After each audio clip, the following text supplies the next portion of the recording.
This is actually very easy to follow this group because they're so substantive and really have made the points that I intend to make. So it's going to be, I think, easy and pretty straightforward, because as a result of what you've heard today, we should reflect on what the implications are for state and local policy that really does support this kind of practice.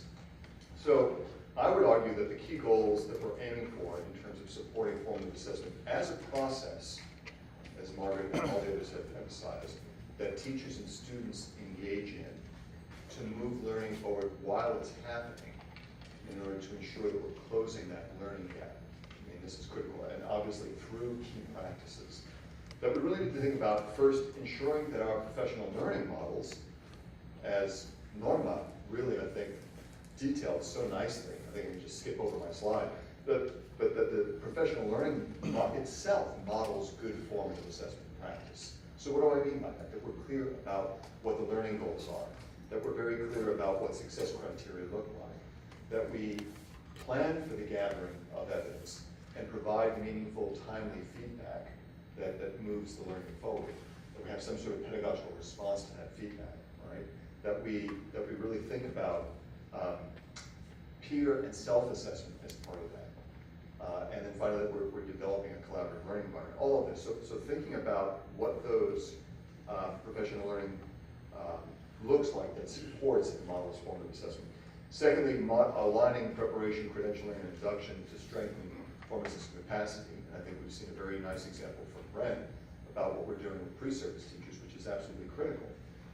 And so we'll sort of talk on that. Building evaluation systems, and by this I mean teacher and administrator evaluation systems that not only value but support formative assessment practice for teachers and students.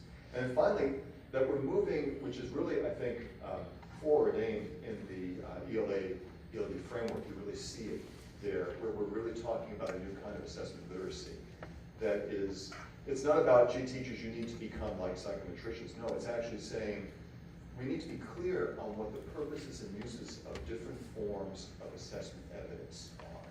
So when we think of assessment not as a test, which in this culture is almost genetically encoded in us, to really break that and say assessment is about really gathering and responding to different forms of evidence. It's basically, that is really at its essence what we're talking about. It's a response to evidence that we gather, and that can take many different forms. So let's dig into this. So for the teacher professional learning, clearly from a state perspective, we want to be thinking about our professional learning standards, because those send signals to our pre-service institutions and in many cases to how districts look at training and development for teachers and administrators. And I'll give you an example from Nevada, which I think is beautiful in just a minute. Locally, though, I think we also need to be thinking about what our support engagement structures are. And I would just say, refer to Norma's handout, because I think she really laid out what a professional learning community looks like. What are the norms? What are the things that we're aiming for? How do we treat one another? We're really building a culture of learning, and that requires unlearning certain practices and certain beliefs that we basically have been habituated to. So, I mean, I think Linda Darn hit it right on the head when she said, we too often think that teaching is talking and learning is listening, and we have to flip that paradigm. That is true also for our particular professional learning structures that we set up. And obviously, we're not modeling them very well in this presentation, but this is the kind of thing that we think this is the way it should be all the time. No, this is a particular genre, a particular mode, right? But this is not what professional learning is about. And so I think someone else said that basically principals, students are for teachers.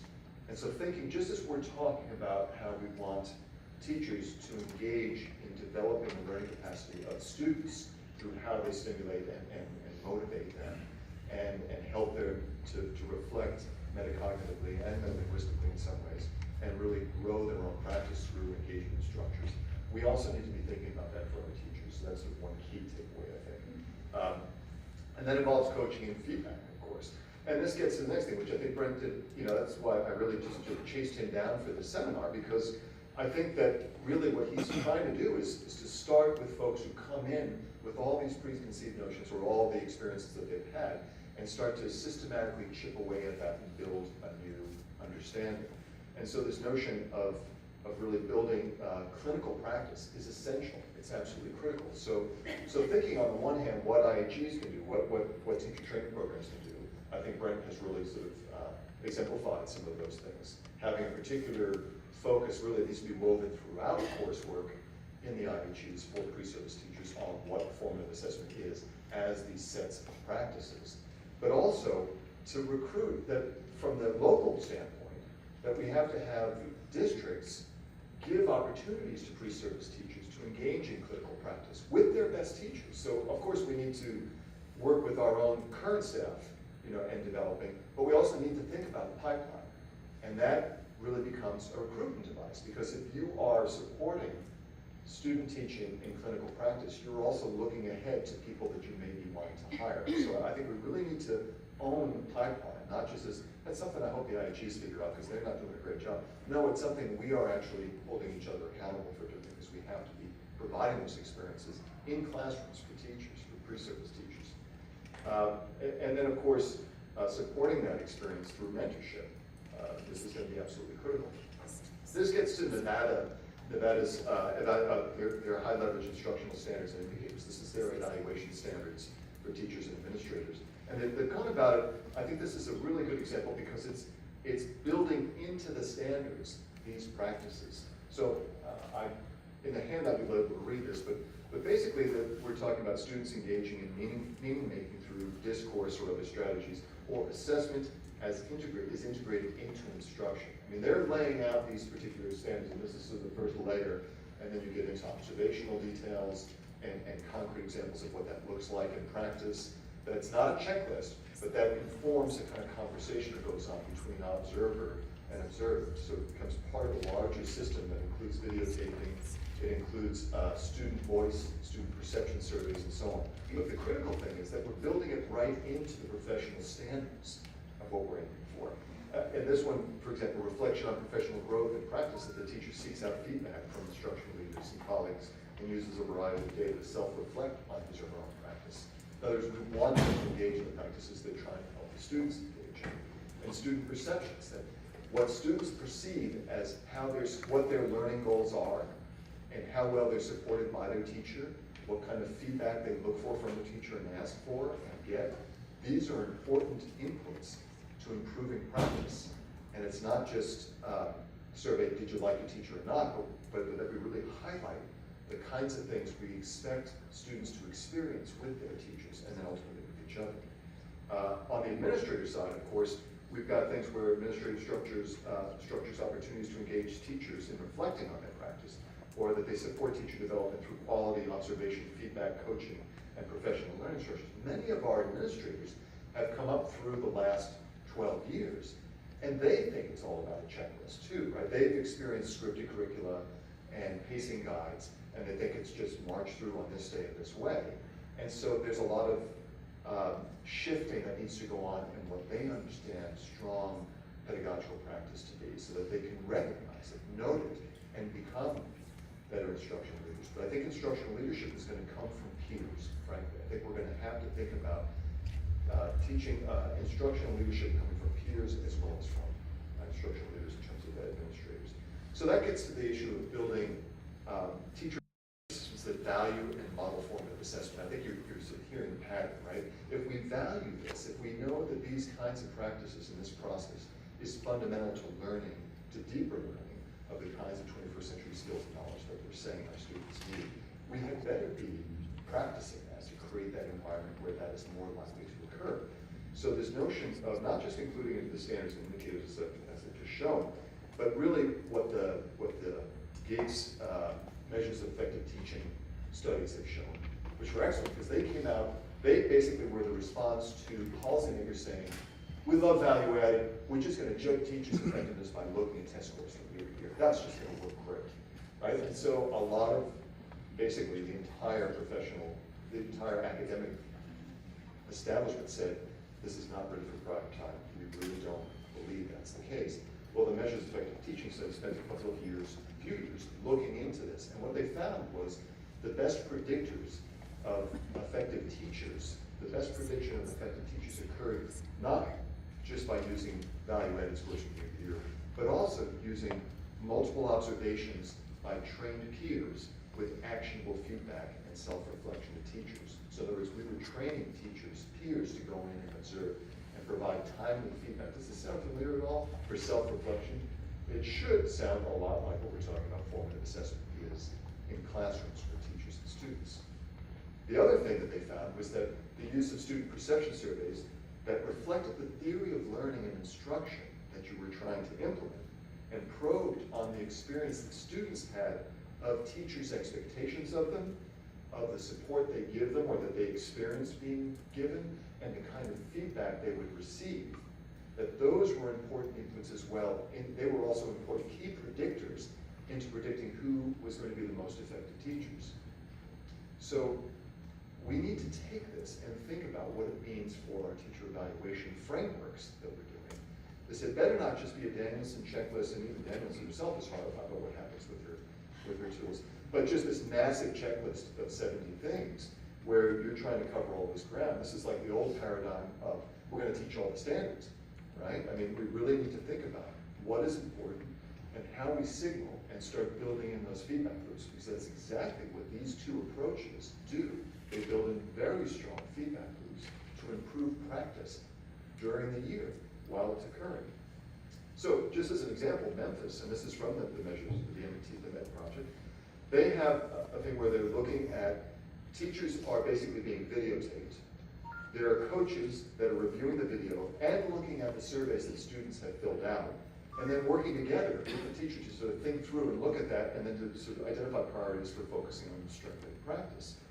And then they discuss the responses, and then they create an action plan for really focusing on where am I going, what are the next 1 or 2 things I'm going to really strengthen on. And so this really reflects what we've heard throughout the seminar today. And just to give you an idea of how this evaluation framework, with frequent feedback, looking at practice, observing one's own practice, and observing each other's practice, and building that understanding, how it works. So for example, here on the left, we have questions requiring students to apply, evaluate, or synthesize, right? This is in the evaluation.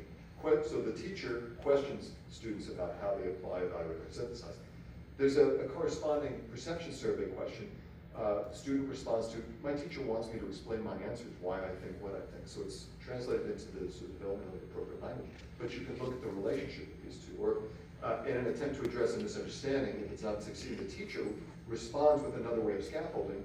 This corresponds to the kind of student perception survey question that would be, if you don't understand something, my teacher explains it another way. So you see the connection between these two? And that really then values what the students are telling us about their experience is of learning.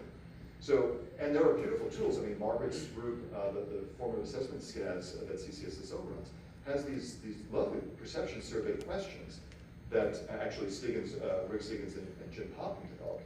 And here's the set for grades 7 through 9, but they're for 3 through 5, 11 through 10 through 12, and so on. It's basically looking at what are the clarities of learning targets, what's the student's experience of their eagerness to learn, what's their sense of their own academic efficacy, and what's their sense of how their progress is being monitored. Okay, so there are tools out there that we can use to try and build these connections in our teacher evaluation frameworks, which would be formative. Notice that. Long before there'd be any summative judgment of the teacher. So that this is really giving opportunities. So in other words, it is formative in the sense that we're developing practice, and then there's a period after the period of learning, just what we've said all throughout this, that we don't grade teachers, we don't grade students while they're trying to learn. We grade them, we give them feedback, we give them some kind of summative judgment after the period of learning.